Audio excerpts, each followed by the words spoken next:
The Cultural Council's mission is to nurture, promote, and support a healthy, diverse, and inclusive cultural sector so that the arts and culture are a part of everyday life for everyone. We invite listeners to discover Florida's cultural capital online at palmbeachesculture.com.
Hi, everybody, and welcome back to another episode of the ArtiGras Podcast. I'm your host, Sarah LaPierre, and I'm here today with two very exciting guests to talk about Subtropic Film Festival, Noelia and David Hamzik. Thank you for coming on the show. Thanks for being here. Thank you for having us. So we've got a lot to talk about. I've got a lot of questions, some for you as individuals, some for you together.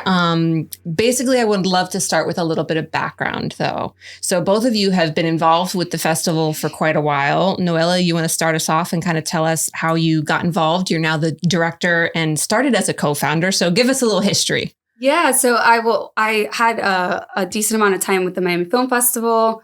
And then Jose, the co-founder, was telling me about this film festival that he was trying to start here in West Palm Beach.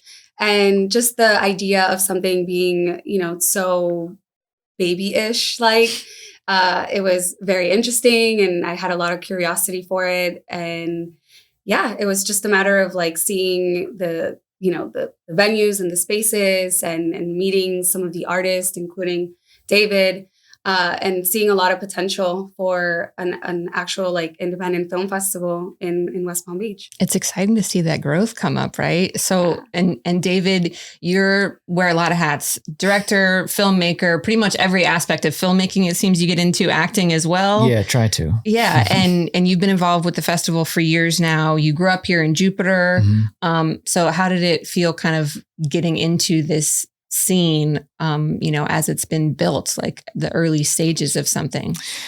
It's actually so awesome to see where it's gone. Like in the beginning, so many things have been tried to start up here, and it's hard because we didn't really have like a solid creative community, but there was so many talented creatives around, and we'd always try to start these little groups or these and just it would fall through. And to see this one stick, and it's with film, and it's in West Palm, and it's showcasing West Palm and the beauty of West Palm, and it's awesome to see someone like Noelia to come up from Miami, who has a background with Miami Film Festival, and like just make this thing grow, and like just to be a part of it and to be asked to like have films and a place for my films to be shown. It's been really cool.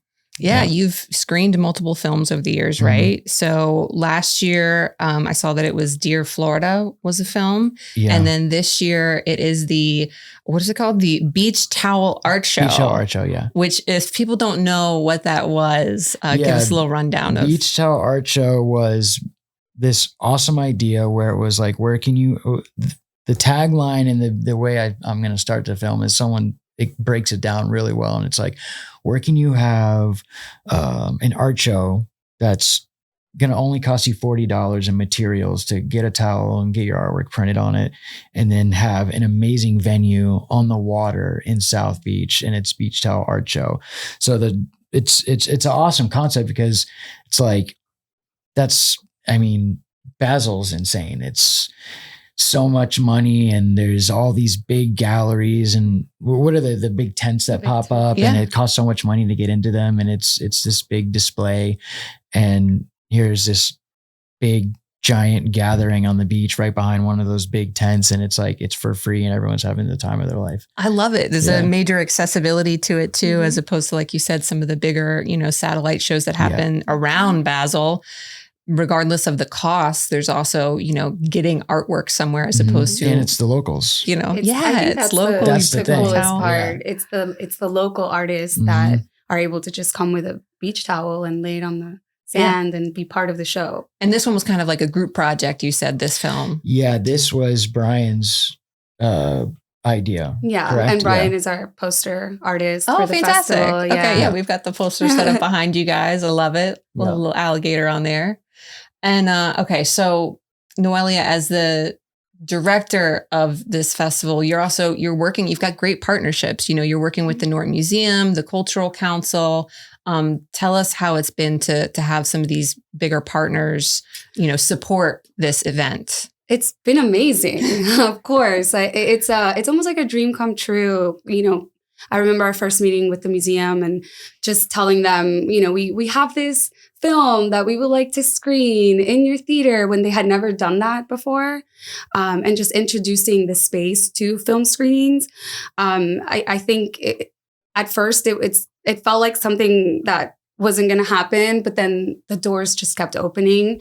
And I think it's just a testament to West Palm Beach being ready to have something like Subtropic in their space, but also South Florida coming together to create for Subtropic and for us to immediately be able to put it in a place like the Norton Museum. And I think that's where we as a festival feel like we're giving back to the community in that way, but also at the same time, like engaging and educating the audience in our area. So it's been and maybe magical. sparking some inspiration for future generations who are thinking about getting into filmmaking, right? Like we talked about a little bit off camera about, the early days of what kind of drew you into it, what aspect first inspired you to get into it. So maybe let's talk about that. What were the spark moments for both of you that really brought you into filmmaking first? Like I was saying earlier, it was just I was talking about my friend Brandon Kuzma, is a videographer, always up to date on the newest technology that's coming out with the cameras and stuff.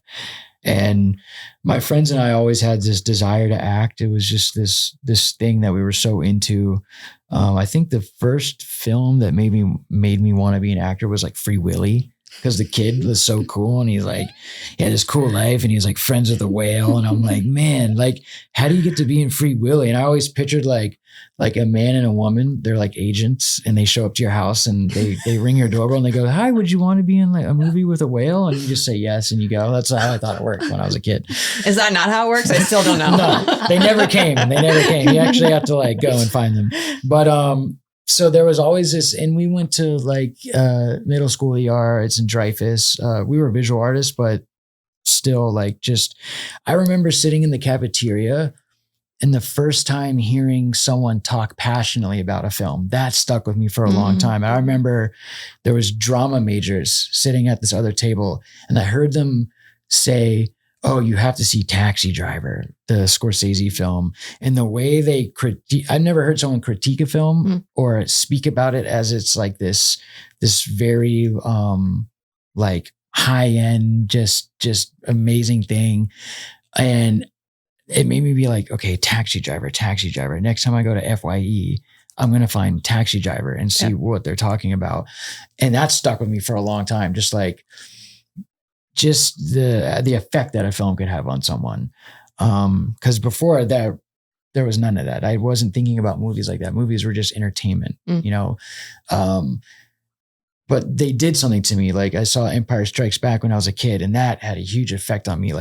I didn't know that I could be an actor or a director. I just wanted to be in that world. I wanted to be a spaceship smuggling spice from planet to planet. But as you get older and you realize there's all these roles that go into play to make these films, and you start to sort of gravitate towards one of those. And for us early on, it was acting. And then when our friend got this camera and filmed us goofing around and we saw the quality of it, and I was like, oh my God, we look like we're in a movie. We dropped everything. We weren't doing that much at that time. We were it was Dazed and Confused. We were early 20s, not knowing what to do with ourselves. But that whole week, we just tried to make like an apocalypse now in the woods in Jupiter Farms, and terrible acting, no storyline, went nowhere, terrible gags, but it looked cool. So we got to cut a trailer with cool music that we just ripped, no copyright. And the trailer, I remember the way we made the trailer with like not using all the crap that there was, but just the good little highlights of things. Like maybe I got out of the mud and I did this look and like, okay, we're going to cut that in there. And then next comes the, oh, here comes a rain fire of bullets. And then, so we were able to like fake that we made something good with a trailer. And I remember that was like where the first time of like editing and like pulling people in sort of like sparked in my head. And that was fun. And I just, that's where it started, was just knowing that, oh, we could have access to things that could allow us to do that. Cause like I said before, is like, where do you go to sign up for this? Like, what school do I go to? What classes do I take? Where's the roadmap to being able to be an actor? There isn't one. And it's literally like doing it yourself.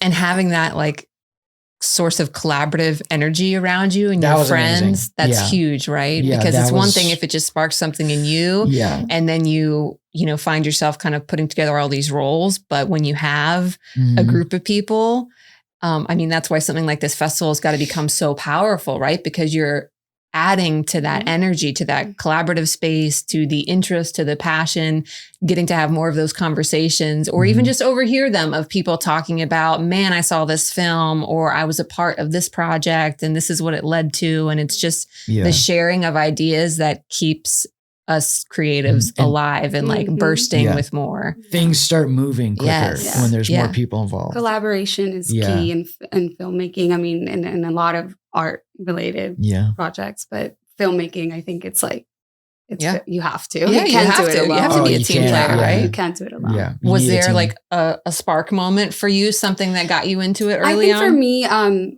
For me is more holding that space for the storytellers and just being in awe with like their reaction to seeing themselves like looking at this thing that they made and then watching the audience react to it. It's my favorite part of it. And I experienced that when I was volunteering at the Miami Film Festival. I was part of their host committee, so I would be paired up with directors that would fly in from different parts of the world. And, they would tell me their stories, and then I would go and take them to their screening and just see their reactions again. And them having like, tell me like, come sit with me in the back of the theater so we can like actually see what the, what the audience is going to experience. And I just remember in that moment being like, this is where I want to be. I don't know if it's necessarily behind the camera, but I feel like it has to be in some space, shape, or form with this type of medium. So yeah, I still do that. I still sit in the back of the theater during the screenings or walk my way back there. And I love it. I love to watch the reaction of the audience and how they connect to what's on the screen, and then to immediately follow it with a Q&A with the director and having them, open up about their project and share, a very intimate process, which is, filmmaking can be very intimate too. And just that whole experience to me is very powerful and needed to continue to inspire filmmaking in South Florida. Absolutely. Connects people in a different way. So let's talk about like the structure of the festival, right? It's a multi-day event. It's happening at various locations. There's screenings, Q&As, workshops. So give me the lay of the land on how that kind of runs. So we're opening night at the Norton Museum with a film called The Python Hunt. We are including artists into the space that are currently working on the Everglades or projects that relate to the Everglades. And then we're doing an after party at TW Fine Arts Gallery. The director of the film will be there with some subjects from the film. So we'll have the Q&A, we'll, do all of that. And then day 2 and day 3 is really where we focus on a lot of our short blocks.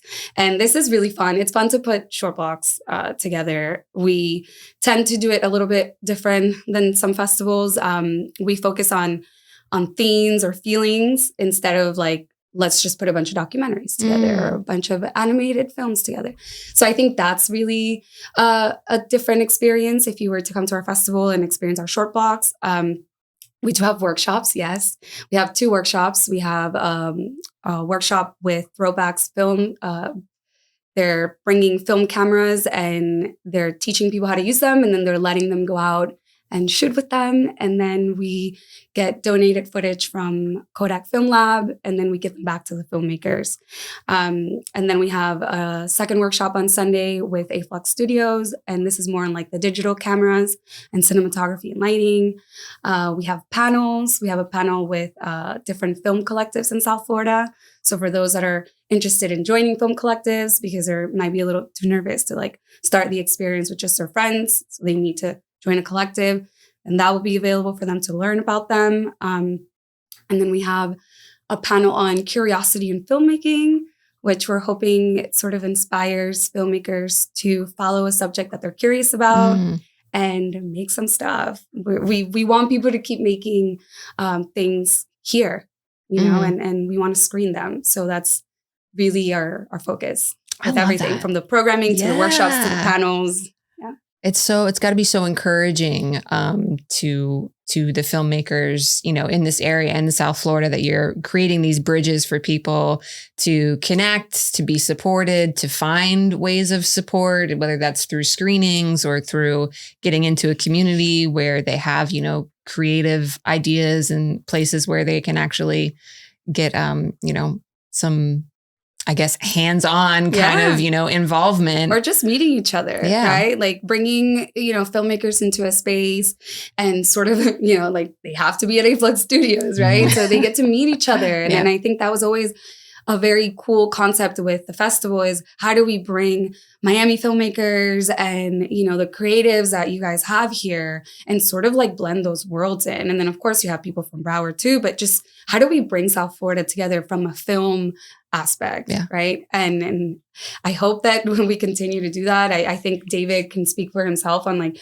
I know there's producers from Miami already like nagging him to like work on things. So, you know, it's working to a certain extent at a very local, level. But I really do think local is very powerful right now. Why do you think West Palm Beach is a good stage for that? You know, why is it working here where you have this growth that you can develop this festival? I think art institutions like the Norton, for example, are a little bit more open to that type of programming, where you have museums in Miami that are already invested in some of that programming. I think, honestly, it's just getting people away from the craziness of Miami and bringing them to a space that does feel a little bit more like a beach town. And you know, it's beautiful and everyone's nice. And I think that it was just the idea of getting people out of Miami. Yeah, I think it's like the perfect little nook of a city.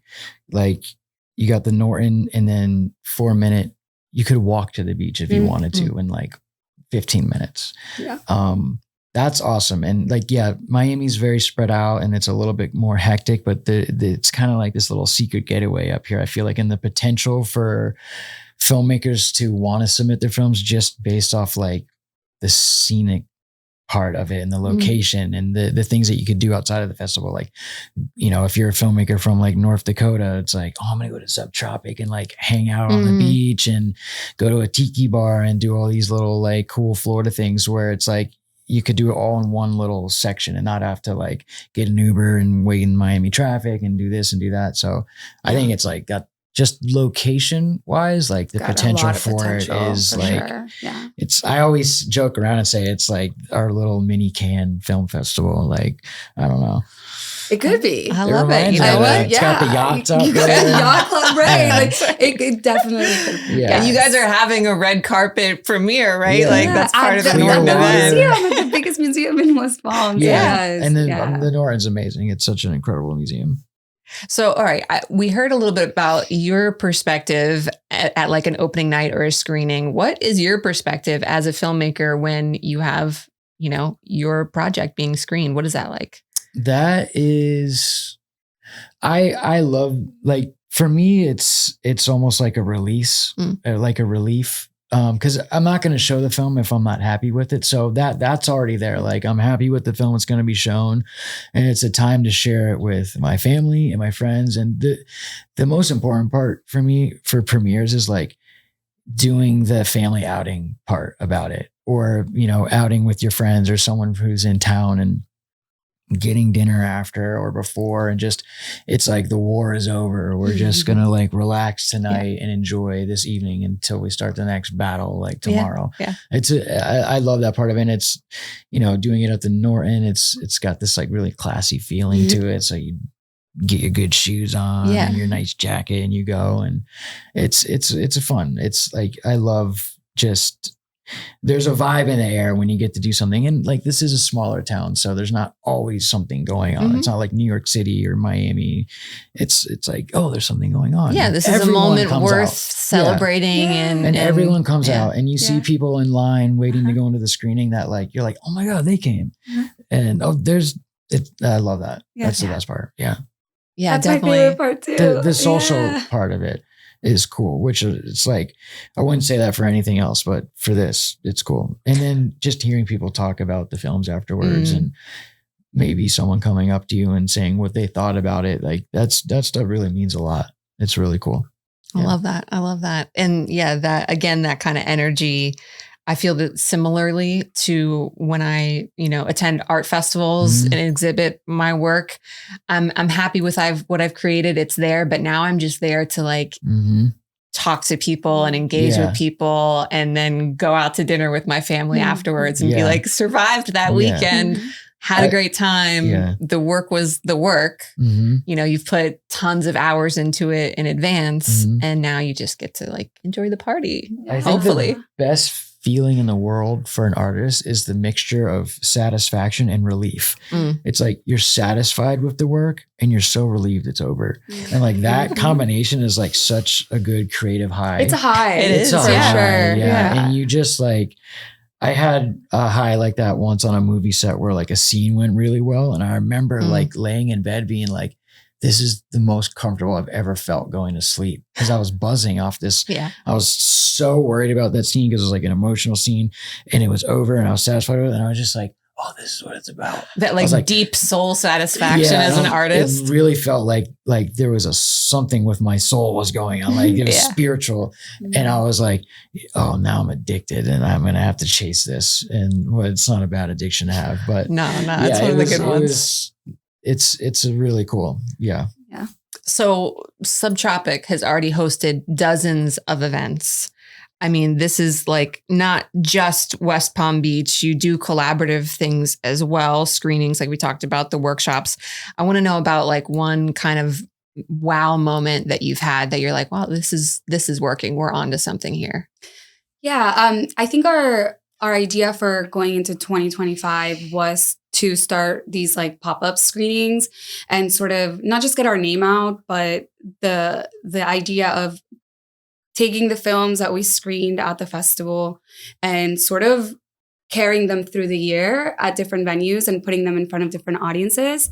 To me, as a festival, I don't know, if it's the kosher way, but to me, I feel like that's my job, right? Like to keep on putting these films in front of different audiences and putting these filmmakers in the spotlight.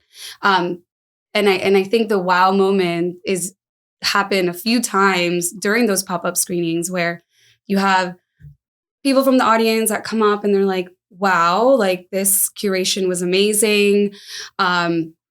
Here's my card. Come screen in New York, right? Or bring these films to New York or bring these films to my museum, like that. And then from the film community being like, wow, Noelia, you're actually, Subtropic is taking a step further into the screening aspect of the work, and not just during those 3 days. You keep on elevating our work throughout the year. And to me, that was, that makes it worth it. Yeah, that feedback from artists is such a great thing, because you're onto something when they're like, yeah, this is what we've maybe been missing a little bit of, is somebody who's kind of being our champion and in our corner and, has the connections, the ability, the wherewithal to say, I've got this place. I want to connect you with these artists. Let's do something together. Little pop-up. We can't offer money yet. I hope eventually we can, give out grants for people to make films. Like that would be amazing, and have a category for, these filmmakers. That'd be so cool. But for now, that's what we can offer, right? We can offer these connections to the venues and make a thing of something, right? That's what we can do. And that's what we decided to do for 2025. So, yeah. And I think that's huge. I think a lot of times when you talk to artists, whether they're filmmakers, visual artists, any genre really, one of the biggest needs is just, I need a space to show my work. Yeah. It's not necessarily the financial support or other aspects. I mean, all things, are needed to make a successful, financially stable artist. But the biggest one tends to be, I just need somewhere to show. I need somewhere to engage and to like get people aware that this thing exists. Yeah. And just feedback too, right? Feedback, connections. You never know who's going to be in the audience. You never know who's going to come up to you on the creative side, on the financial side, and offer you the next gig. So yeah. David, another question I had for you as a filmmaker and somebody who is in kind of all aspects of it, how does being, actor, director, getting into both of those roles, how does that affect your storytelling? I think it's helpful. It gets things moving faster. So if I want to write a story or something, I'm going to cast myself in it, and then I can just get to work on it.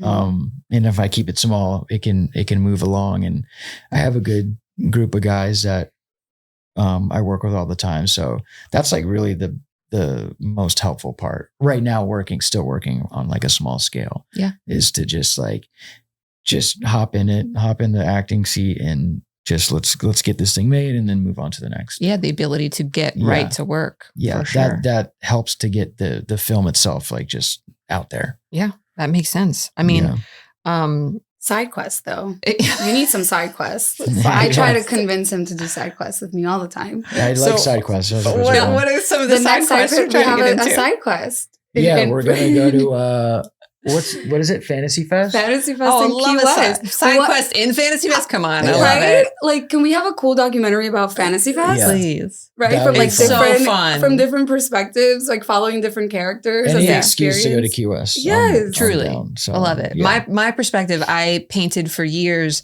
in a window during Fantasy Fest or sometimes on the street, amazing. depending. See, we can get an artist So perspective. fun. Yeah, so you get fun. to watch all Love going So down we there, can popping interview up. you for it. Sure. You can come down and paint something and I can there. paint again. And I we miss can it. film I you. miss it. That'd be Yes. awesome. Yes. And the themes, like it's just, I love seeing all the creativity around that because, they have a theme every year. That's what I was telling you. I'm like, there's like an art part That would be to the majorly, festival yeah. that I Majorly. think There's would be like really cool to capture. it's a moving set that's happening that Yeah. people don't realize. It's not just kind of chaos and costumes or nudity a little bit. Right. That all exists No, too. there's a deeper layer to but it. there's a lot more true artistry that happens. That's really Yeah. I think fun it'd be to see. cool, like Side first quests. like subtropic produced It would be so cool. documentary. Oh, yeah. Can we please Yeah. have some money for that? Thank Thank you. you. Let's work on that. Yeah, because I like this idea. Yeah. Please, whoever's listening to this.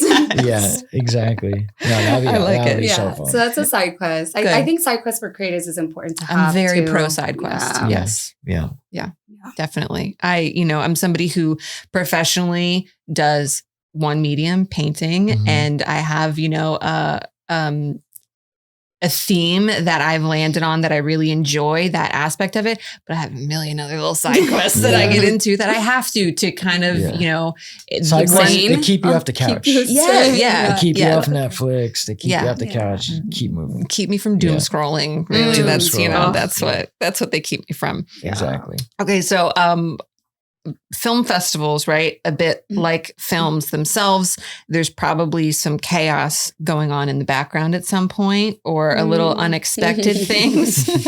Are there any moments behind the curtain that you feel like sharing about? Because, as something, especially in its young stages of a festival. Drama. No, I mean, there's so much, but I'm going to keep it PG. We had, so we got beers donated to the festival, and we didn't have any coolers to put them in. Oh. So we had the wonderful idea to put them inside garbage cans and put a bunch of ice inside the garbage can and just tell people to go into the garbage cans to grab some beers during our happy hours. It was fun to see it. I think pictures looked really cool. Last year? All the years. Oh, okay. All the years. I think this year is going to be the first year that we're like, okay, team, we need coolers. Somebody get on coolers Someone this please year. get on coolers. Yeah, we had people be like, so I went to grab a beer, and then it was actually the garbage can, and I just reached into garbage. Oh, God. Or the opposite, right? People were throwing garbage into the beers. So, just then we realized, wait, garbage cans, they leak.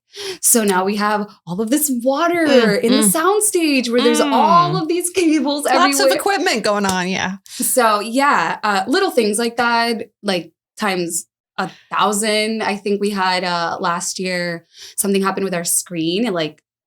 It something happened where it torn or something, like when they were putting it up.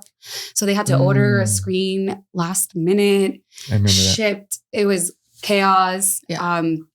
Lots of nerves, hours prior to opening doors for day 2. Yeah. So yeah, this year we are screening out of an LED panel. So we have some high tech. Nice. To avoid lesson learned last year. Lesson learned. And I'm sure it's like that every year. And even on filmmaking, I would assume so too. Like the process on set is it's how creative do you get to fix the problem? Is really how. And it's what's that? That's that Murphy's Law. Anything that can happen will happen. Mm-hmm. That's what happened. It's like you could go out to do the most simple thing. Like an example. We're going to go to Du Bois and film one of my friends sitting in a beach chair doing some lines, but they're bringing extra sand in that day. So there's a dump truck with the beep, beep, beep. And then you're waiting for that. But then families start to show up, and then you got kids that are screaming and crying, and you're just sitting there and you're or every engagement photographer in Jupiter is doing a session that morning. Engagement pictures. That always happens. And you're just in the moment, I hate it. I'm I hate doing this. I don't want to do this. Why do I But then I do this? it again the next day. Yeah. Because the results keeps you into it. Yeah, it was one of my guests on here. I'll never forget Matt from FAU. He has a theater lab, which is a really cool program. In conjunction with FAU, they do relatively unknown plays, or they might do performances of plays for the first time there. But he said something that crossed into any artist. I feel like if you don't try to quit at least 5 times, you're probably not a real artist, because I think you just have to have that little bit of edge of insanity of this drives me crazy, but it's also the thing that I'm kind of living for, so I can't not do it. Yeah. Even just being on set as just an actor where I just have one job is just it's hilarious when you look at it in hindsight, the things that go wrong. And we were on set one night and we were only shooting at nights, and we had a limited time to shoot 2 weeks or something. And, we couldn't miss a night. It couldn't rain, or otherwise we're going to, people had to leave literally the day after we wrapped. That's a tall ask for Florida. So it did rain one night. That was terrible. We shot well over past our, past 4 a.m. And then there was another night where there was a helicopter searching for someone. So we couldn't record any sound until, there was nothing you could do about it. With the rain, you could get by and go under something and, wipe the leaves down or keep spraying the leaves, because we continued shooting with the rain and the reflection on the leaf, just little things like that. But that helicopter, it was just hilarious seeing the misery on the filmmakers' faces. Is they have no control over this. And it's just, and if it's for hours looking for someone. And it's for me, I'm I'm gonna go rest. I'm gonna go lay down. I'm tired. But I could see that this is spark of an idea. Okay, somebody just go confess. Just please say it was you. Get the helicopter out of here. All those little variables that are just unknowable until the moment. Yeah, there's only so much planning that can go into, especially a live event. There's only so much planning, and there's no fixing in post. Like it's gonna be what it is, and there's no editing. It's just and it's at the end of it. I guess that little thing that you were talking about, satisfaction with relief, that moment for the team, at least for the festival team, comes right after those 3 days where we're like, okay. Then but you might put everything into something and it doesn't turn out the way you like. And that happens a lot too. That happens more than the other way around. So it's like dealing with that and just like to keep on going after that to get it right the next time. So it's definitely a battle. Yeah. Sure. It's just all the puzzle solving we do as creatives in general. Yeah. Right. Finding that next little piece that completes it or destroys moving it. on to another moving on to another jigsaw entirely, maybe. So I wanted to talk a little bit about, your background is here, grew up in Jupiter. How do you think that like this area shows up in your work maybe as like a character, or like how does that thread show up through your films? I definitely. So I grew up here. I didn't see anything special about this place growing up because is just everything I knew. It was, you go to the beach on the weekends, there's palm trees, cool, it's hot, it's rain. And then I wanted to get out of here so bad. So as soon as I could after high school, I moved to New York City and I lived there for a long time. And I would come back to visit it was the first time I felt homesick about a place. And it was the first time I like noticed there was different smells and just feelings coming back that I was never aware of. I had to have them contrasted with something like completely opposite, which is New York City, and completely started to like become proud of being from Florida. And it just became my muse at some point. And I romanticized the hell out of it. Like I would be in New York and we would, my friends in New York, they'd be like, hey, are you going to Florida for Christmas break? Whatever. Yeah. All right. Can we come? And I would like make these itineraries and these like schedules of what we're going to do. Cause like I wanted to show them the best time ever. So I'd curate like the best trip to Florida and it'd be like, all right, this day we're going to go to the mall and we're going to go to this store and that store. And then we're going to get kicked out because we're going to like throw this thing in the fountain. But then we're going to go to this like dock and we're going to sit there and we're going to hang out and look at the palm trees, like the weirdest little like descriptions of things. And like, then we're going to go to a house party and then we're going to do this and we're going to go on Christmas, we're going to go to the movie. Like just the things that I love. And like, we're going to go water skiing, weird things like that. And that like passion for it transferred over into the film side of like visually telling a story. It was I started making films so I could like put locations in it really. It's like, there's this house. I know they're going to knock it down at some point. Cause they're knocking down everything that like looks and feels special and has some bit of history or culture to it. And I just started like, it was like almost a urgency to like, all right, we have to come up with a scene. The easiest thing to come up with is like, let's do comedy. Cause that's what we were naturally good at. So let's do a skit, but let's do the skit in front of this yellow dilapidated house. And that's kind of like how we stitched our little like I Am Sus episodes together. It was just, I remember someone in LA was like, where is this place? Like, this is so, I've never been to a place like this. And it's just like, well, we're curating it to make it look like it all looks like that. So if this person leaves the yellow dilapidated house and turns a corner, we might drive all the way to Fort Lauderdale to make it look like the house next door is this blue one with like a dolphin mailbox in the front. So it's just like stitching it together and making it seem like this cool, surreal, subtropic world. Yeah. Your vision of Florida. I like that. Yeah, it was my vision of Florida. And at the same time, there was this like national interest in Florida and all these other filmmakers sort of like honing in on that sort of style of it. A couple years after we started doing that, like the Florida Project came out. And it just like the whole Florida man thing, like Florida's wild, crazy, this and that. And I'm like, everywhere is crazy. There's crazy people everywhere, but Florida just looks so different and feels so different from the rest of the country that it gets that little, I don't know how you would say it, just isolated off from like the rest of everything else, that it only happens there. Right. Yeah. Probably the contrast too, right? Like paradise It's the backgrounds paradise. with It's crazy characters. It's the contrast. Yeah, it's that surreal. people- It's very surreal.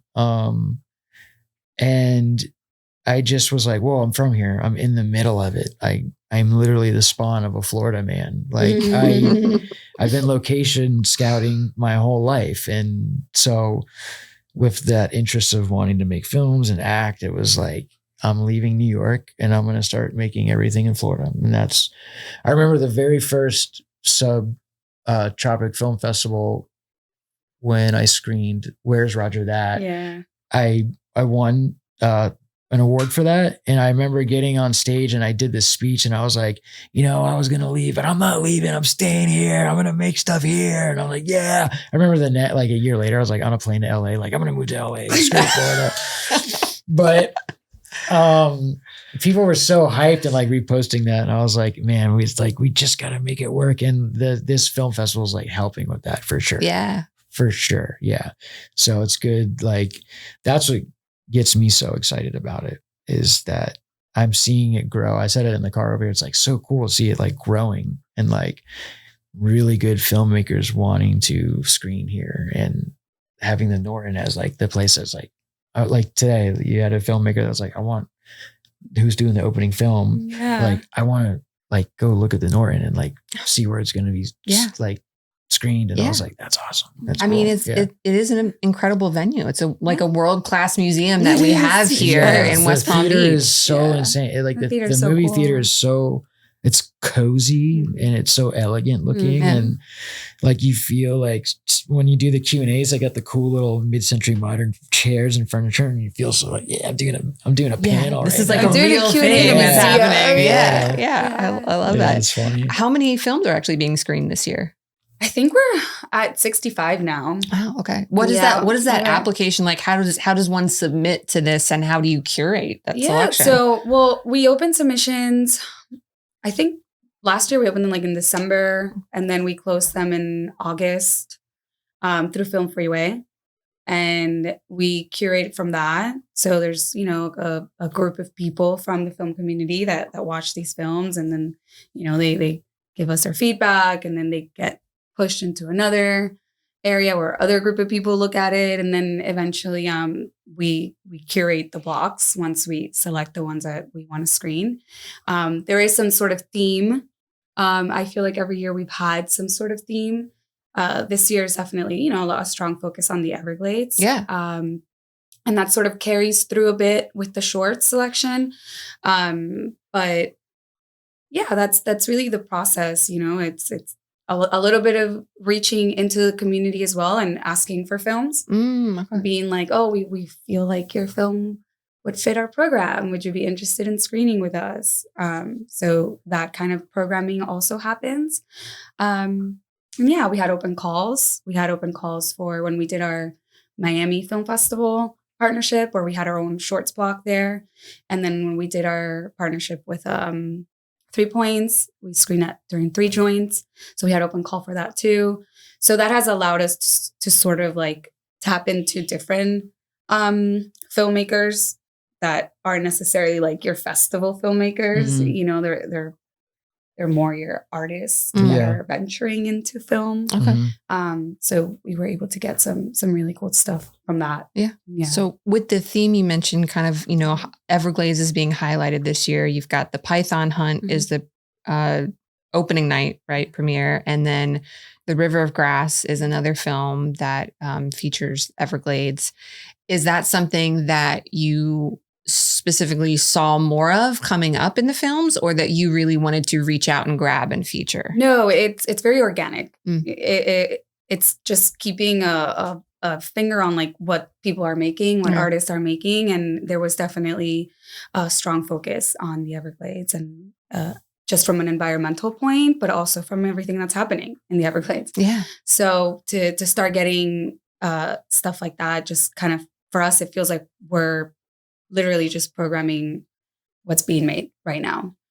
Like right place at the right time kind of feeling, because it is our backyard. Yeah. This is the Everglades is, where some of us went on walks and grew up in. And I think it's just really cool that we get to do that in a space like the Norton, but also in a space like A-Flux. And just, I think it's awesome that we're able to have that theme happen this year. Yeah. It was crazy. Definitely. I've never been to the Everglades. No way. I've never been. I don't know why. No, this is maybe going to give you some inspiration to This go. might be, I know. yeah. It'll open Python up Hunt might a make you whole, it's a wanna- side quest. It's a Come side, on. yeah. And it's like, what, Side quest. 40 minutes away? Yes, Something yeah. like that. Yeah. Yeah. I need to do that. And I've never been to a spring. Oh boy, those are two big Florida side I know. quests. Yeah. The Those are ones in Those are good little day Gainesville. trips I could do on my own. Easy. The Yeah. ones in Gainesville, I heard. And I went to UF and I never went to a spring. Yeah, And the ones up never there been to a apparently are the spring. best ones in Florida. There's some incredible, we have the most springs, certainly in the States, but like the cold springs that we have, it's the Yeah. most densely populated area of springs Wow. is in Wow. Florida. That's wild. It's such a And beautiful. the environment is yeah. so different. I mean, it still So has a different. Florida feel, but it's just a very, very Yeah. unique feeling to that landscape. Yeah. Every Side time I'm quest. up in that area, it's a side quest for Yeah. sure. I've Yeah. done multiples where I have arranged like painting deliveries, Mhm. just knowing, okay, I'm going to hit this park and that park Yeah. and that park. Because if I have to Awesome. drive to Tallahassee and back, Might as well. I might as well. Yeah. Like, yeah, it's worth it for sure. That's cool. Yeah, Yeah, definitely. our state is, as wacky as it can be, it has a lot of really cool stuff. And it's exciting to see Yeah. people, that people are coming from other places to shoot yeah, in the state of Florida. yeah. Yeah. So why can we do it? And the Why- you Everglades know, is like, why aren't magical, our and filmmakers? I'm excited to hear it and see it because it is one of the landscapes of Florida and of our country that is not maybe as understood. People know what the beach is. Like Mhm. everybody's comfortable with that. Mhm. That's a feature of Florida. We love it. It's gorgeous. We can move past it. We totally understand why that is Yeah. a sought after landscape to feature. But the Everglades is really, really something that's completely unique Yeah. and just, deserves a little bit more. It's the Of her most moment. unique ecosystem in the entire planet. And So one of the most that's- rare ones, right? Like, Yes. and it's getting more and more rare, which Yeah. don't With the love that. invasive Don't- species. yeah. No, we hope that some of these films really do kind of like light up that label in some I'm sure the people. python's going to be a big one. That's a very dramatic kind of sounding, just the title of it alone, the python Mhm. hunt is Mhm. dramatic. Yeah. But I think when people see the impacts of invasive Mhm. species and know that like this is a big part of Yeah. habitat, Yeah. And I think also the way Conservation. that the director chose to tell that story without being too like issues. There's Mm. issues, like documentaries tend to sometimes be like, this is the issue. And then this is very like, it's like a stylistic type of like approach to it. And it's character based and it's a little bit edgier than your typical, documentary style filmmaking. So I think doing that to capture the audience attention Mm. to a subject that like a topic, like what's happening in the Everglades, I think that's really something cool to celebrate. Like we should be Yeah. celebrating that and bringing more people. worth the feature for sure. So I'm excited to see it. All right, we're going to take just a little quick break Yeah. and hear a word from our sponsors, the Cultural Council for Palm Beach County. So stay tuned, check out some of their amazing features, and we will be right back. Those dinner reservations and tea times will have to wait because there's an art-filled paradise beyond these beaches. A mecca of masterpieces, spectacular sights by day and night. A cultural capital that's calling your name.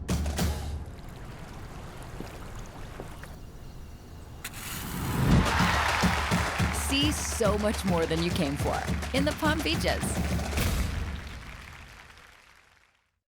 All right. So definitely want to talk more about like programs and experience of the festival. The workshops, you're literally letting people shoot on film stock. What's the magic that you would say of film versus digital, and how do you like to, Do you want to share that? talk about that? Um, Have you shot on both, right? Yeah, you shot on both. I haven't made anything personally on film. I have shot on it. I shot, messed around for the Beach Towel Art Show thing. I don't know what it is about it, but there is just like this look to film. And you could hear many, many people online talk about this. There was a certain point where, and there are directors that are keeping it alive today.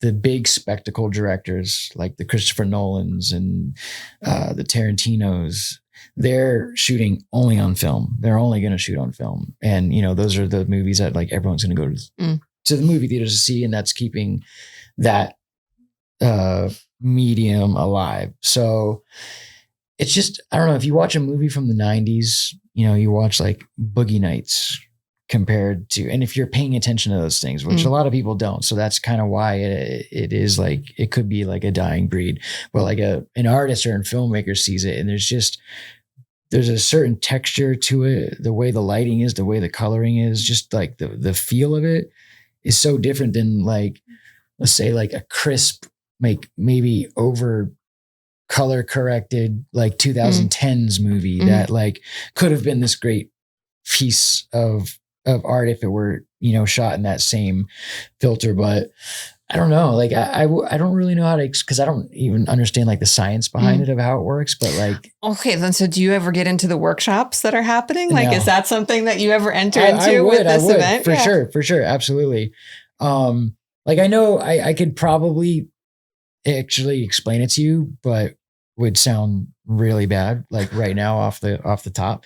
So, but I hear what you're saying. And I think that's something that I can see not with a trained eye whatsoever when it comes to film, but there is a texture, seems like a good word for it. The way I just explained it was probably if you showed someone who isn't into film, but everyone sort of has a reason why they like something. If you show two different films to someone who has no idea about like the, you know, what goes into it, they might explain to you a feeling based reason why, like, I don't know, that one just feels more like I like the look of it. They might say something like that. And that's kind of like really how, as far as I can explain it, is just, there's just a look and a feel to it. Maybe it's nostalgia.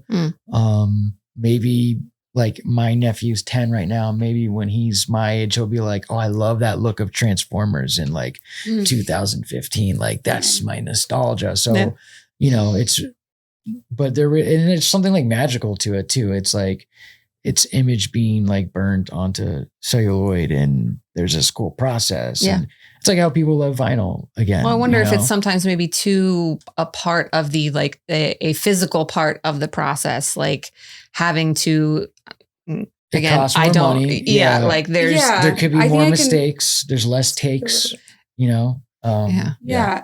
So I think obviously film is expensive and to shoot on film, you kind of have to have like the idea already good to go. Right. So when you're shooting on digital, you can shoot a bunch and it's not going to cost anything. You can just have all this footage and then you can use as many takes as you want. And then you can put a filter over it that looks like film. True. Yeah. But with film, you have X amount and you got to make sure you get that shot in that amount of film that you have. So there's a certain level of pressure that's applied to yourself, to your crew, especially your actors, nowadays, like because it's like a niche thing to do it now. And it's like, oh, they're going to shoot it on film. Back in the day, it was like, that's what you're shooting on. So they're going to pile in the film stock and they're going to you're going to have it. But yeah, if like, I always was like, I'm only going to make my first feature on film. And it was like, that's never going to happen. Like it would be too much of a risk. And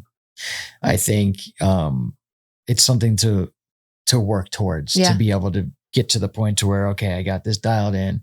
I'm going to shoot my, you know, after a few projects, okay, I'm going to shoot on film. I'm going to do film. And then if you get to the point to where you've made some things, a studio or a network would be like, yeah, let him have the film. We like what he makes. That'll be a cool thing to add to the marketing of it, like shot on film or something like that. It seems like something, depending on where you're at, it could either impose too many, you know, too much tightening of the creativity. Yeah. Or if you're in the right space, it could expand it and kind of force you into something really special, but it maybe has to be at the right moment for that creator. Yeah. I think with the workshops, at least, it's just, you know, the curiosity of like, what does it feel like to hold this vintage camera and hear it when you're shooting with it, and knowing that you only have like 15 seconds because you're sharing the role with like 8 other people. And, you know, even the guys from Throwbacks are always like, they get everyone before, they break them into teams and they're like, all right, like make sure you know what you're going to shoot, because obviously younger generations, even our generation, we're used to just shooting on digital. And again, it's very disposable in a sense. So I think that type of focus with something, like you said, it could be good or bad. I think it's worth the experience for an artist. Yeah, for sure. Yeah. And also saying about digital, if it weren't for digital, I would have never made anything. Yeah. Never have made anything. Yeah. The accessibility is equally important. Absolutely.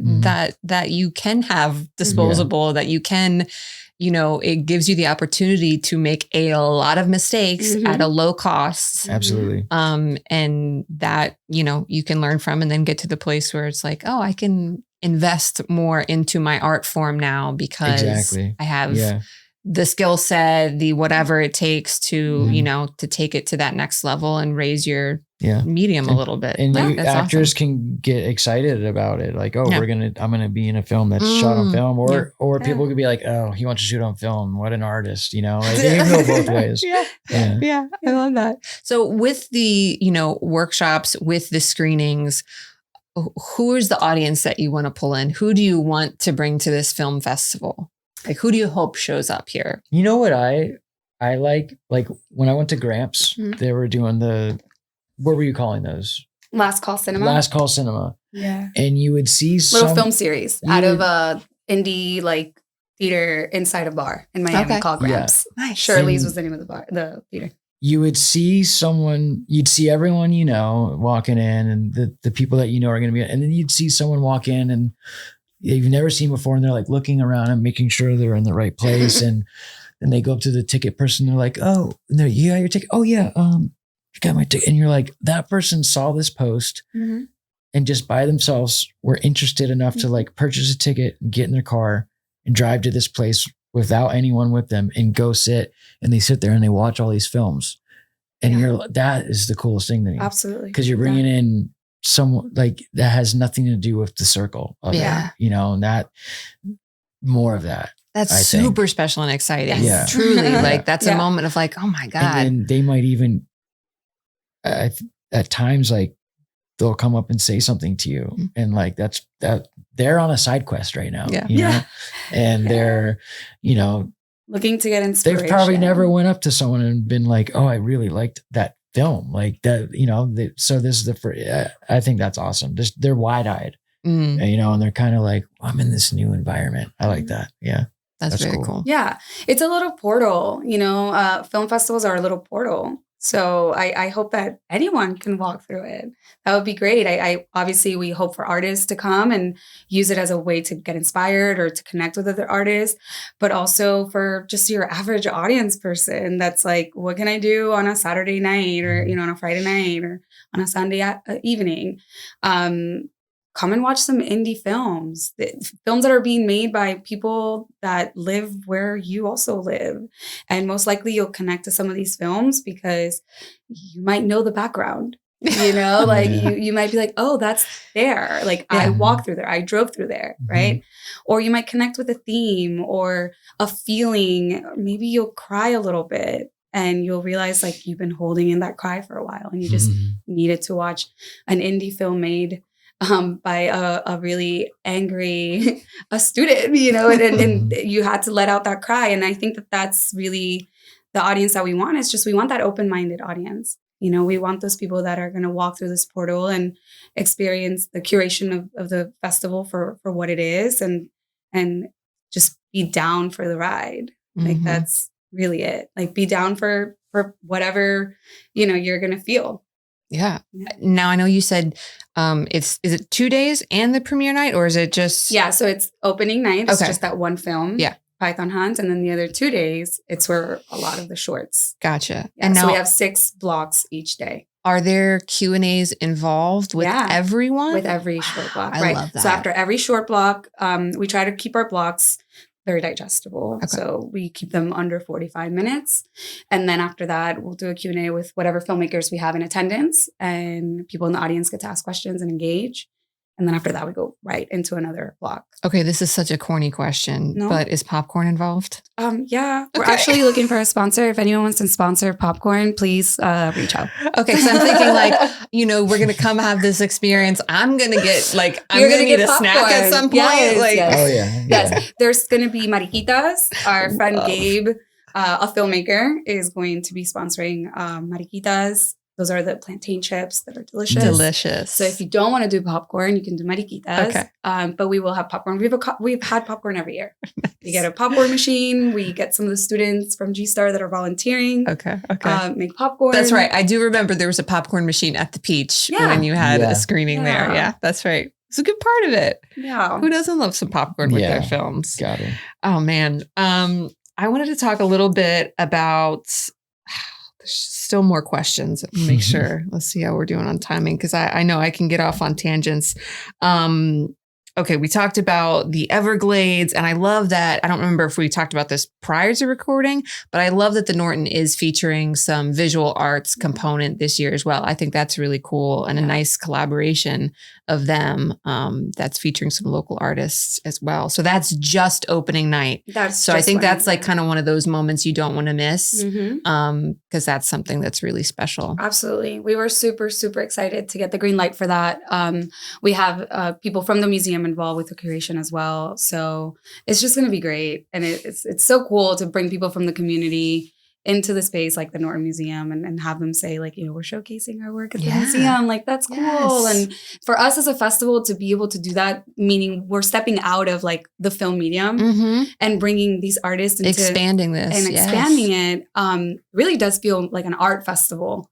And that's cool. Like we're excited for that. We're excited that we got to do that. And maybe a little unexpected branch that's just grown off this tree that it is cool to see because, you're giving an artist the opportunity to say, I have exhibited in the Norton Museum. Exactly. And that's a pretty big credit. Like, that's cool. Yeah. That's true. Yeah. That's why it's definitely something that we hope that even if you can't get a ticket to the screening because it might be sold out, then I still encourage people to come and just, take a look at those artists that are going to be in the space for just that one night. I love that. Yeah. Yeah. And this is a part of their Art After Dark, right? Is it Yes. that night, which is already like a great environment to be in. Such a cool way to experience the museum. So yeah, they're going to that's have fantastic a live connection. band in the garden.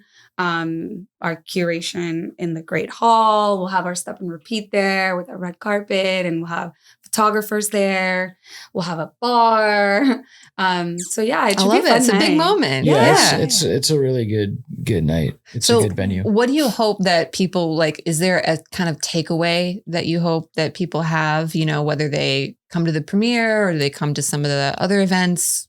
What's something that you hope they experience?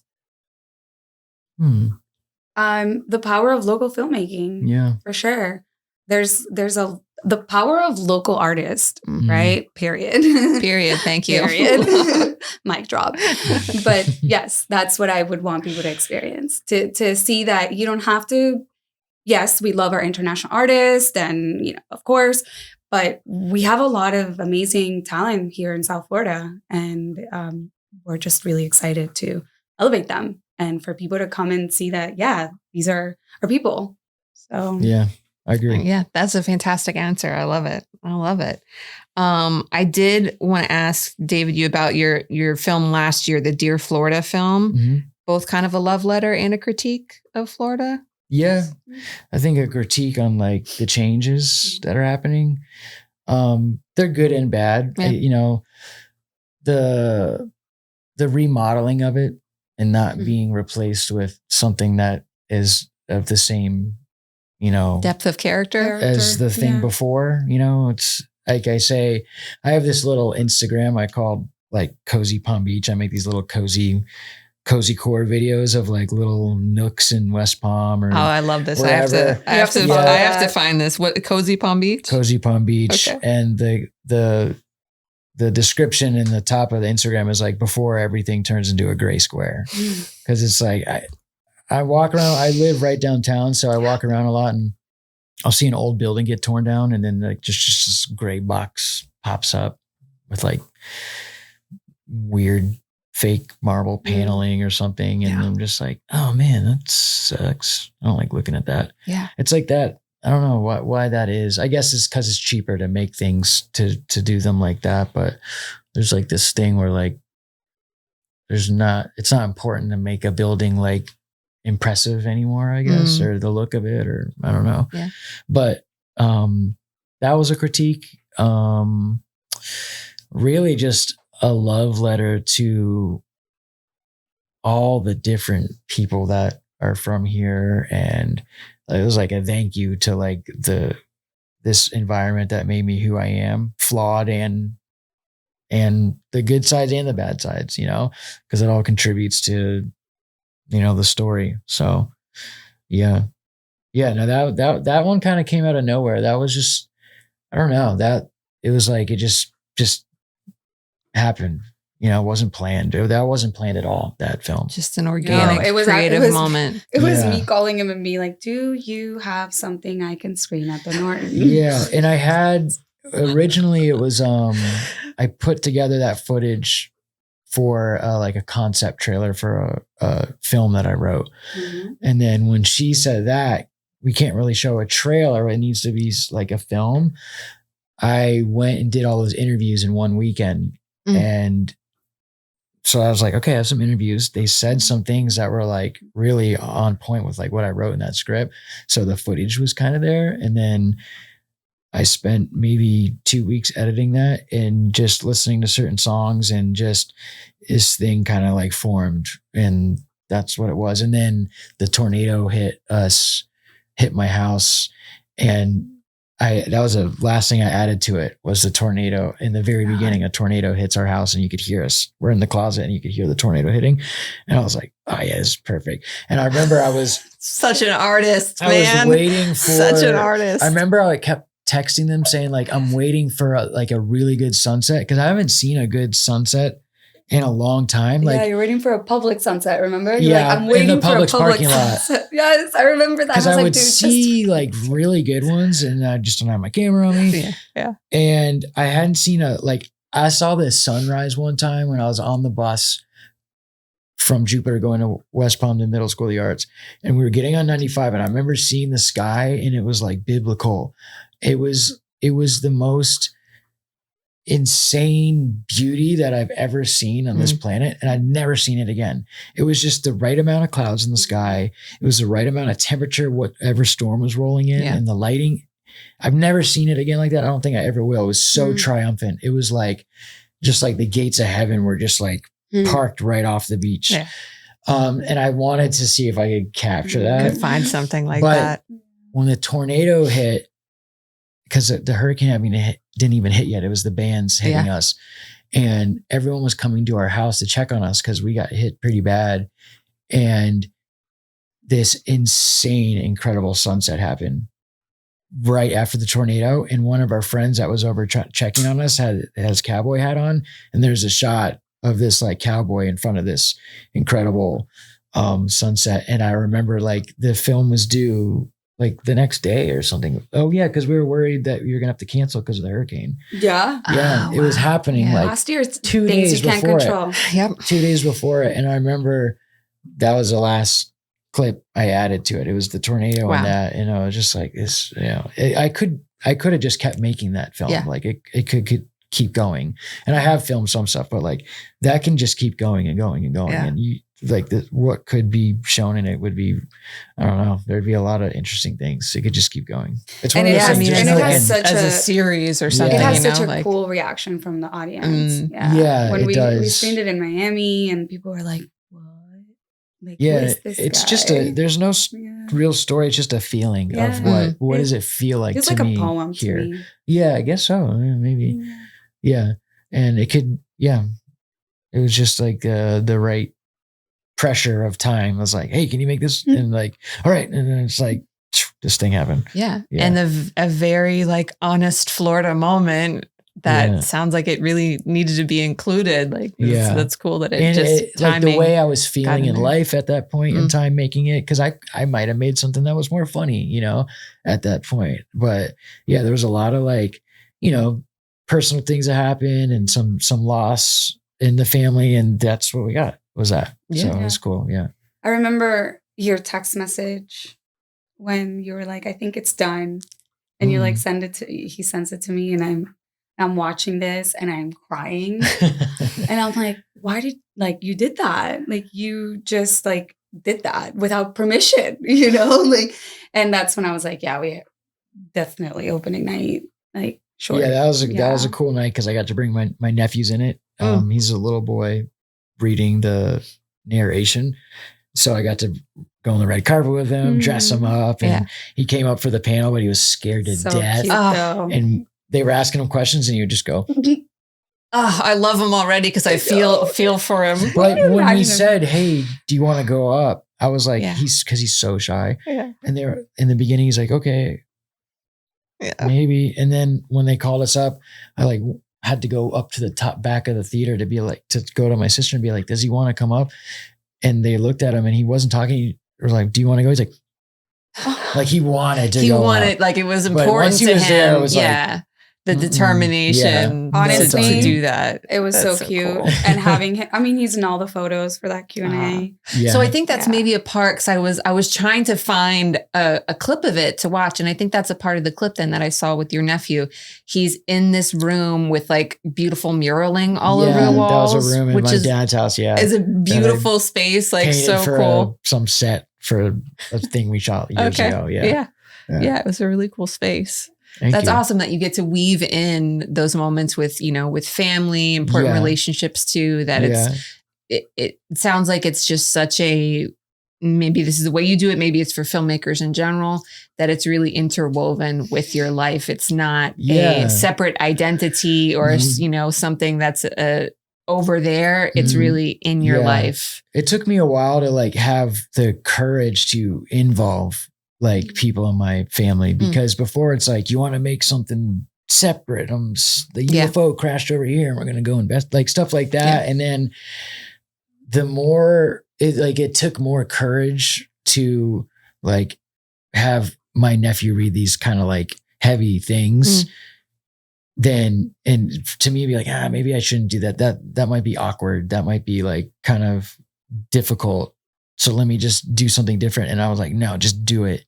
Just do the thing that's making you feel like a little heavy, and just plow through it and see what comes of it. And I'm always thinking I'm burdening people, but he was so excited to do it. And my sister was so excited to have him do it. And, I always think I'm bothering everyone if I want them to be involved, but they all were waiting to be asked, that I realized, which is so beautiful. So cool. And that's got to be such a special part of what this event means to people. Yeah. If you talk to people afterwards, or even prior to, the excitement that they get to be involved in building something, whether it's because they're, designing the artwork for a poster, or even if they're sharing it on their social media page just because they're excited about it, the aspect of community and giving people the opportunity to get involved and not just attend has got to mean so much. Yeah. Oh yeah. The fact that you're building something, you're bridging communities, you're asking people to, kind of build this with us a little bit, as opposed to just. Yeah. We've always said it too, we wanted this to be a filmmakers film festival. And I think there's still a very strong aspect of that. And I hope that remains, no matter how big we can get, that it remains that. But yeah, I think in anything, community is super important, but in filmmaking, especially. For sure. So speaking of community, there's a question that I ask everybody who comes on this show, which is that if you had to name one, could be an event, could be a place, could be a public piece of artwork, something related to arts and culture in Palm Beach County or South Florida, if you live here and you haven't experienced this yet, you need to do it. Or if you're visiting here and you haven't gone to this spot yet, you need to experience it. So can you each name me one thing? Mine would be Cato's Bridge in Jupiter. It's just this little slice of heaven. Yeah. The water there always stays relatively clear even during low tide because it's like doesn't get the brackish water coming out.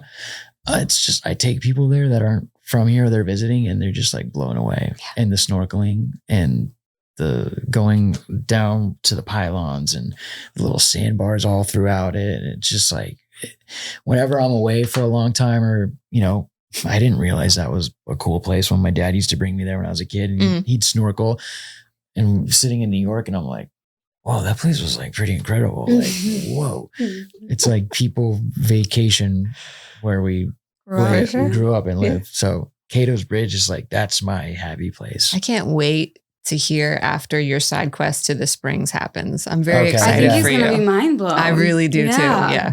Yeah. What about you, Noelia? Well, I think for me, I guess I'll stick to an experience. I think the beach towel art show was really cool.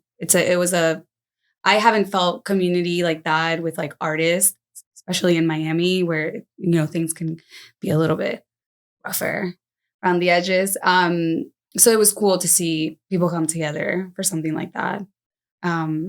So yeah, people should definitely experience the beach towel art show. That's a good one. Yeah. I heard of it last year, I guess was the first time I heard of it. And, I want to check it out. Yeah, bring a towel. Yeah, I think it's gonna. I gotta get some artwork printed on the towel. Can I paint it on the towel? Yes, yes, you can paint on the towel. Stitch a towel together if you want to. It could be any. Someone did anything that you origami think with of. towels. Oh my god! You can.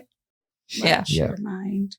Fun. Yes, I love it. I think it's gonna be even bigger this year. I know Brian wants it to be smaller. Small, we're like, but I'm like, I don't know if that's gonna happen. But I think it'll be even more fun. But it was fun anyways, right? Yeah. Like it was cool. It was fun. It was a bunch of people just vibing. It reminds me of something that I just saw that was happening in New York, and I think maybe it's a little bit bigger now. But it was the U-Haul Arts Festival. Do you guys see anything about this? What's that? Where people just rented trucks and would park outside of like main streets or big galleries and kind of be adjacent to these venues, literally build a little gallery inside a U-Haul moving truck. Cool. That's cool. And sort of have the same vibe as the beach towel, like getting this level of accessibility that you might not otherwise get for the price of, let's say it's $40 to rent a U-Haul for the day. And then you just have to, figure out a way to display your artwork. Awesome. But like look it up. It was such a cool concept. I feel like I saw like a clip of that, but like wasn't paying attention. I got to look that up. That sounds awesome. That sounds same really same cool. kind of vibe. Yeah.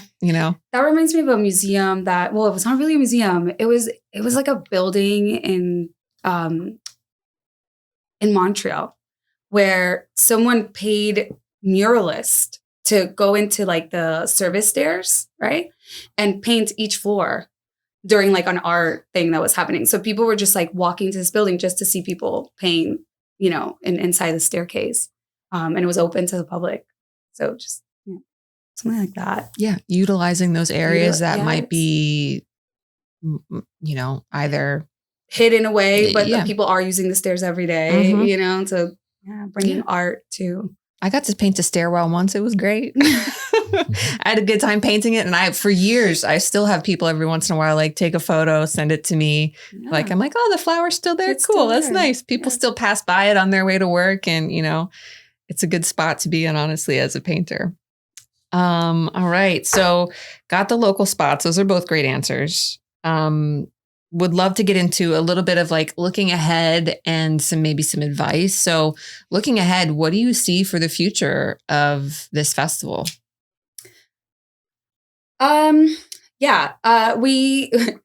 We keep on being asked if we're going to do something similar in Miami. So there might be like a Subtropic 2.0 halfway through the year, so it's like a 6-month thing.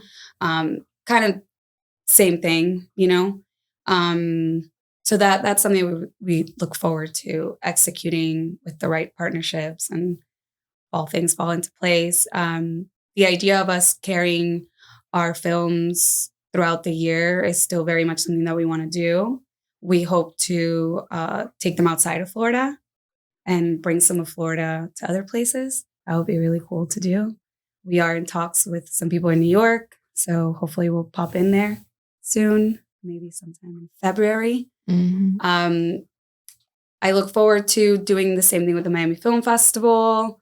And I think just the continuation of partnering and collaborating and doing these pop-ups with other festivals too. There's an art festival that happens in Gainesville. It's called the Big Art Festival. Oh, okay, yeah. That they're inviting us to take some films and screen some films there in April. So I think just that to continue to elevate our artists is what's in store for us. Nice. Yeah. Year round. Year sounds round. like. That's Yes. great. All right. Well, so some advice maybe when it comes to the festivals, like there's a lot of moving parts constantly, kind of part art and part business mind, the organization of it all. What is advice that you might have for creatives who also have to put themselves in that like business organized mode, especially if they want to be a part of an event or a part of building an event? Run. No, I mean, it's hard. It's hard. It's hard to shift the creative brain into like logistics or into like, how do we monetize something that we feel so passionate about, right? Like what do we charge for tickets? How do we make it affordable? Because we don't want artists to not be able to like afford our tickets, right? There's just so many different things. I think the advice honestly is to surround yourself with people that can bring to the table what you know you cannot bring to the table. And just accepting that and being like, I am good at this, but I am not great at that. And asking for help and letting people know that you need help with, something very specific and just talking about it, not pretending that you understand it all because we don't. As artists, I think it's hard to understand business sometimes. Our brains are not like programmed like that. So that would be my advice. Just surround yourself with people that can bring to the table what you can't. Yeah, that's fantastic advice. Asking for help is like a big part of it. I'm still trying to like figure out the business side of things because I'll make something and it'll just sit on the shelf and collect dust and be like, well, that's that. On to the next. And it's so being able to ask for help to help with that side of things is something that I'm still figuring out. Yeah. Like that's you said, I think for artists, for sure, it's creative brain versus. Because it's a lot of energy that it's like a lot that goes into it. And then by the time you're done with something, like you kind of don't care about it anymore because you've just sat with it so long that you want to start the new thing right away. And that's where like someone, if you ever have a good partnership with someone, they could be like, all right, get started on that new thing. We're going to take this thing and do that. But if you don't have it, you got to find the will to do it on your own. So, and it can be exhausting. It turns you off too. It takes away from focusing on the creative. Which is the main reason why you're there. And then you get lost and you're like, all right, well, what am I doing this? And you start thinking like a business person, like maybe I should make my stuff more like this. And you're like, why am I doing that? The danger of then trying to become palatable or whatever. The identity crisis, you fall into this identity loop of like, wait, but I need to be marketable as a festival or whatever as an artist. Song, but they said they could only screen it at a festival if it's this length and it won't fit in this block. So I'm just not going to do that again. But you might have had some magic in there that they could have helped you with a project in the future that you could have just like looked back on. I don't know. Yeah. It's hard to juggle that business side of it for sure. For sure. But it sounds like, I mean, the good advice is surrounding yourself with people who can kind of help fill out those areas that you're not as, be feeling as sturdy in. Like share your struggles. Yeah. We need to talk about the struggles so people can help us. Definitely. Otherwise people think we got it. And I think like you said, with your family too, and friends, people are so much more like ready and willing to help, to be a part of your success. There are people, whether you realize or not in your life right now, that are ready to like fight for your next success and be a part of it. I think that's great advice to leave with for sure. Well, thank you guys for coming on, for spending some time with me, for sharing about the festival. I'm really excited to see its growth and what it means for our area and the artists here that are local and supporting them. And I appreciate your energy for like championing people and giving them a place to share their stories and amplify these voices. It's excellent and it's very unique and it's something that I'm happy to see more of. So thanks. Awesome. Thank you. Thank you for having us. And lastly, last question is an easy one, but but where can people, get tickets, find out the details of the festival so that they know how to attend? Yes. Our Instagram and our Instagram and our website, subtropic.org. Okay. And then you can click on tickets and it'll take you to our ticket sales, and you can buy tickets for blocks this year. For the first time, we're doing that. So for $10, you can just go see a block of shorts. And then if you want to hang out for the whole day, it's just, I think right now it's like $20 for the day. And our Instagram is at Subtropic FF. Okay. Subtropic FF. We got it. And is there any social media for your independent projects that you want to, or website or anything like that that you'd like to share? I am at _am_sus. Okay. That's our friend up there. Okay. Yeah, this guy. That's our ongoing like comedy project. Okay. And then at Cruxmax is my personal page where I post. Spell Cruxmax for CRUX. Okay. MAX. Got it. Okay. Yeah. Cool. Yeah, Awesome. Subtropic.org, right? Because we just switched our domain. Oh, did you really? Yeah, we just became a .org. Nice. All right. Well, we will also include these in the caption cool. on Sweet. YouTube. So if people want to find them, they can find them that way. Nice. But yeah, thank you guys again. And thank you to our listeners for checking out this episode. I hope you enjoyed it. I definitely hope you check out Subtropic Film Fest and enjoy all of the incredible creativity that our local artists have to offer. And thank you as always to the Cultural Council for Palm Beach County, our wonderful sponsor. We couldn't do this show without you. See you next time on the ArtiGras Podcast.